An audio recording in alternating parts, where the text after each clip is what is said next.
everyone, and welcome back to the English Easy podcast for a better life. I'm Emma, and as always, I'm joined by my fantastic co-host, George. How are you doing today, George? Hey, Emma. I'm doing great, feeling energized and ready for today's topic. How about you? I'm doing well, too. Today's topic is something every single one of us has, our daily routine. Absolutely. Whether you're a student, a professional, a parent, or someone exploring life, routines shape our days. Talking about them is not just useful for English. It's useful for life. That's right. In this extended episode, we'll dive deep into mornings, work, evenings, and weekends. We'll share useful phrases, vocabulary, and even some science and psychology behind habits. We've also added new segments based on your feedback. We'll have a listener Q&A simulation, a pronunciation corner, and more interactive exercises. So get ready to listen, repeat, and learn. Let's start with a simple question. What is a routine? It's a sequence of actions you do regularly, often daily. It can be simple, like brushing your teeth, or complex, like a full morning workout. And why are they important? Routines reduce stress, save mental energy, and help us achieve our goals. As the writer Annie Dillard said, how we spend our days is, of course, how we spend our lives. Perfect quote. So, let's begin by exploring the start of the day. Up first, the morning routine. Emma, let's kick things off. Describe your ideal morning for us. Well, my alarm goes off at 6:30. I resist the snooze button, that's the button you press to sleep 5 more minutes, and I get up. First thing, I open the curtains to get natural light. It helps wake up my brain. Smart. Light signals to your body that it's daytime. I'm similar.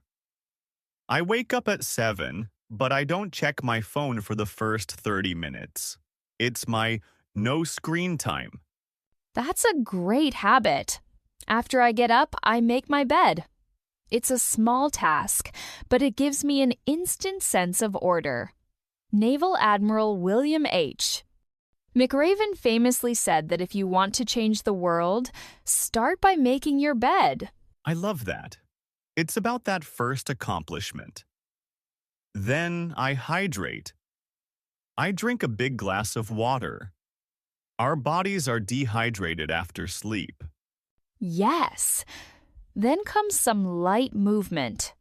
I do about 10 to 15 minutes of stretching or yoga. It's not intense exercise, just enough to get the blood flowing. For me, it's a brisk walk or a short jog. Morning exercise boosts your mood and energy for hours. Scientists call it a positive feedback loop. Next, breakfast. I'm a fan of oats with berries and nuts. It's slow-release energy. What about you, George? I usually have scrambled eggs and whole grain toast. Protein keeps me full. The key is to not skip breakfast. There's an English proverb: eat breakfast like a king, lunch like a prince, and dinner like a pauper. Good advice. Finally, before starting work, I spend 5 to 10 minutes planning my day. I look at my calendar and write a to-do list. This is my game plan. Excellent. So, to summarize a morning routine: wake up, hydrate, move your body, eat a good breakfast, and plan your day. These are the pillars. Now, let's hear from a listener. Sound effect, message notification. We have a question from Luca in Italy. He asks, I start work very early. I don't have time for a long routine. What can I do? Great question, Luca. The secret is micro routines. Even 5 minutes count. Try this. 1. Drink water. 2. Take 5 deep breaths. 3. Eat a quick, healthy breakfast like a banana and yogurt. 4. On your way to work, think of one goal for the day. Small steps are powerful. Wonderful advice. Remember, your routine should serve you, not stress you. Now, let's transition to the next part of the day. George, whether we work in an office, from home, or study at university, having a routine for that time is crucial for productivity. It really is. The biggest challenge is distraction, right? Emails, social media, noise. Absolutely. One technique I use is time blocking. I divide my day into blocks of time for specific tasks. For example, 9 to 11 a.m., deep work on Project A. 11 to 11:30, check emails. That's very effective. I'm a big fan of the Pomodoro technique, which we mentioned before. Let's explain it in more detail for our new listeners. You choose a task, set a timer for 25 minutes, and work with full focus. No interruptions. When the timer rings, you take a 5-minute break. Stand up, stretch, look out the window. After 4 of these Pomodoros, you take a longer break of 15 to 30 minutes. Exactly. It's scientifically proven to help maintain concentration. Our brains aren't designed to focus for 8 hours straight. Another key point is prioritization. Not all tasks are equal. George, you mentioned the Eisenhower matrix. Yes, it's a simple box with 4 categories. 1. Urgent and important. Do these now. Example, a project deadline today. 2. Important, not urgent. Schedule these. Example, exercise, long-term planning. 3. Urgent, not important. Delegate these if you can. Example, some phone calls. 4. Not urgent, not important. Eliminate these. Example, mindless scrolling. This helps you focus on what truly moves you forward. Now, let's talk about language learning during your work/study day. How can you practice English? Passive listening. If you're doing a repetitive task that doesn't require much thought, listen to an English podcast or the news in the background. Or change the language on your phone or computer to English for 30 minutes a day. You'll learn tech vocabulary without extra effort. And during your breaks, try a language app for 5 minutes. Small, consistent practice is the secret to fluency. After a long day, how we spend our evening is vital for recovery and good sleep. True. I try to finish work at a consistent time, around 6 p.m. This creates a boundary between work life and personal life. That's important. My first evening activity is often exercise or a walk. It helps me process the day and release stress. Then, dinner. I aim for something light and nutritious at least 2 hours before bed. Heavy meals can disrupt sleep. After dinner, it's time to unwind.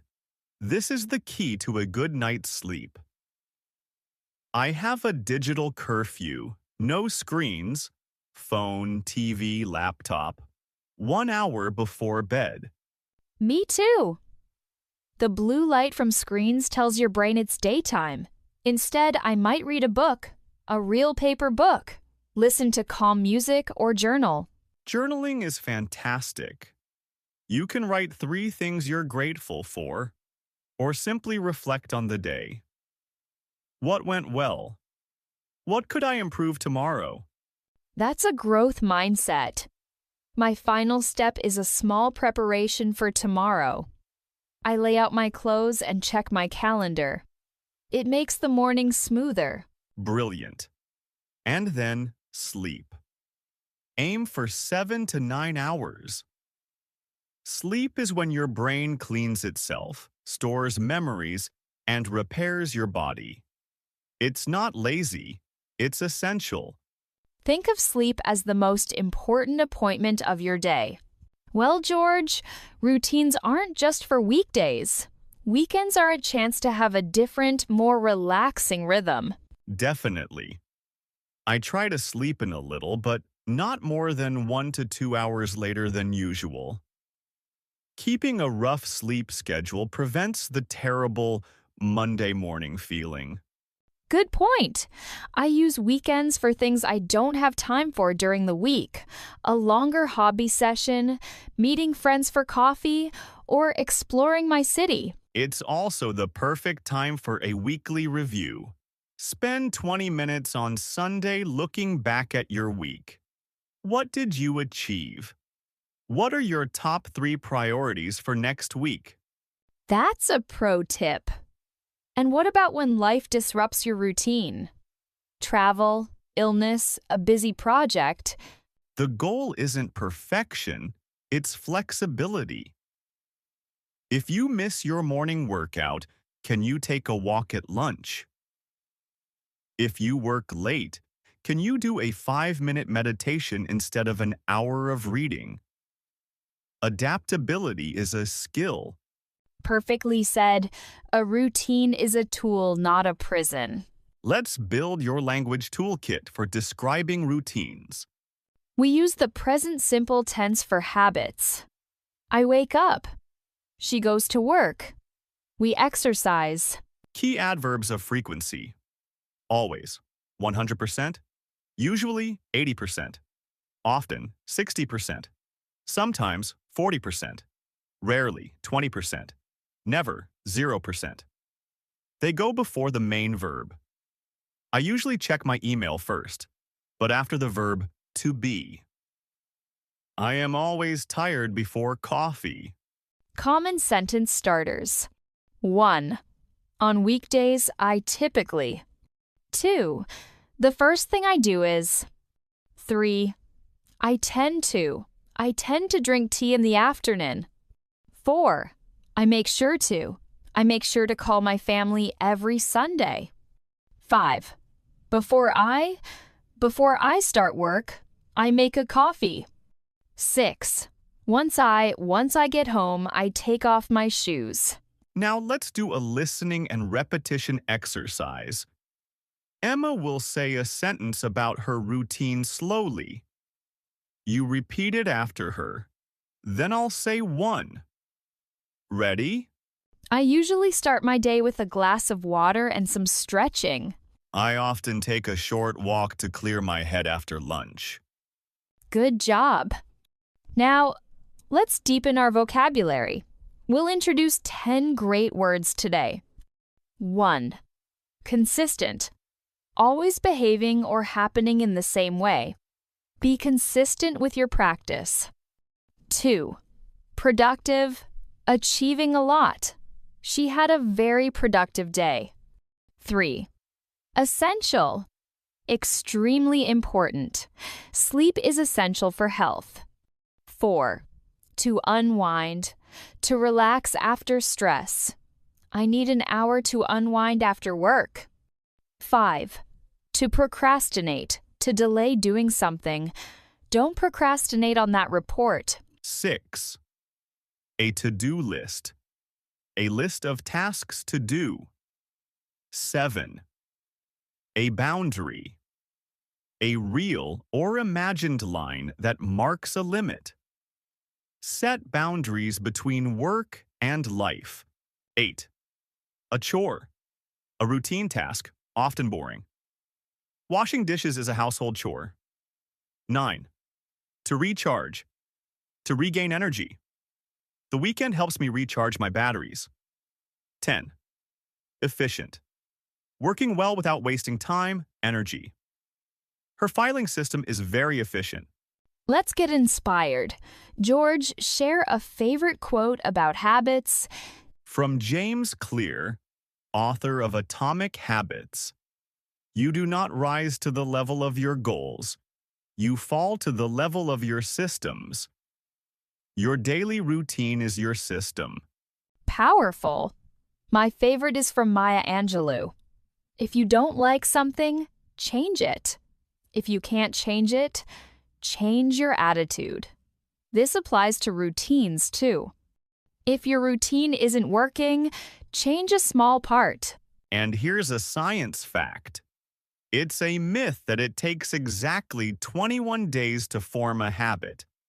A University College London study found it takes 66 days on average, but it can range from 18 to 254 days. The message? Be patient and persistent. Wonderful. The key takeaway is that small, consistent actions create massive change over time. We've covered a lot today, from morning to night, weekdays to weekends, and lots of language tips. Your final task, listener, is this. Describe your own ideal daily routine in English. You can say it out loud, write it down, or even tell a friend. Use the phrases and vocabulary from today. Remember, the best routine is the one that you can stick to, and that makes you feel good. Don't compare yours to anyone else's. And that's everything for today's episode. Thank you so much for listening. If you enjoyed this episode and learned something new, make sure to hit the like button and subscribe to the channel. Because your support helps us create more helpful lessons for you. Stay motivated, keep practicing, and we will see you in the next episode.